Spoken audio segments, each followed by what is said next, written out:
Hello everyone, আসসালামু আলাইকুম। আমি আবারও চলে আসলাম নতুন একটি ব্লকে। তো এই ব্লকে আমি আপনাদেরকে দেখাবো শীতের সকালে খেজুর রস খাওয়ানোর মুহূর্ত। তো আমাদের স্থানীয় খেজুর রস বাগিচায় যাওয়ার জন্য আমি রওনা দিয়ে দিলাম। তো সকাল সকাল হাঁটা শুরু করলাম।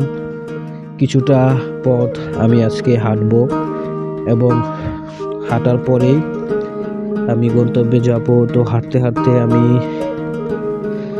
3 রাস্তার মোড়ে চলে আসলাম এবং 3 রাস্তার মোড়ে দেখা যাচ্ছে বেশ ফাঁকা, কোনো মানুষজন নেই। তো এখান থেকে আমি একটা রিক্সা নিয়ে নিলাম সেই গন্তব্যে যাওয়ার জন্য। তো সকাল সকাল সেখানে যাওয়ার মজাই আলাদা। তো আপনারা যারা আসবেন 6টা থেকে 7টার মধ্যে আসবেন এবং আসার আগে তাদের নাম্বারে বুকিং দিয়ে আসবেন। তো রাস্তাঘাট বেশ ফাঁকাই ছিল, তেমন একটা মানুষজন ছিল না। তারপরে শীতের আবহাওয়াটা খুব কমই ছিল, শহরের শীত তেমন একটা লাগে না। তো রিক্সা করে চললাম সেই বহুল প্রত্যাশিত রস বাগিচায়। আপনারা দেখতে পাচ্ছেন এই কদম রসুল কলেজের সামনেই রস বাগিচা অবস্থিত।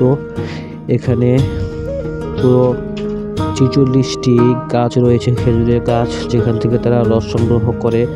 এবং আপনার যদি বেশি প্রয়োজন হয় তো আগের দিন আপনি তাদের ফোন নাম্বারে ফোন দিয়ে অর্ডার দিয়ে নাম এবং ঠিকানা এন্ট্রি করবেন।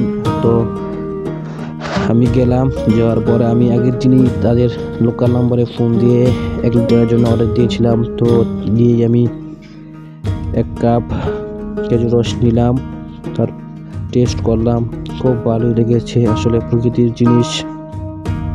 এবং 1 লিটার খেজুর রস নিয়ে নিলাম, দাম পড়েছে 160 টাকা, আপনারা নিতে পারেন।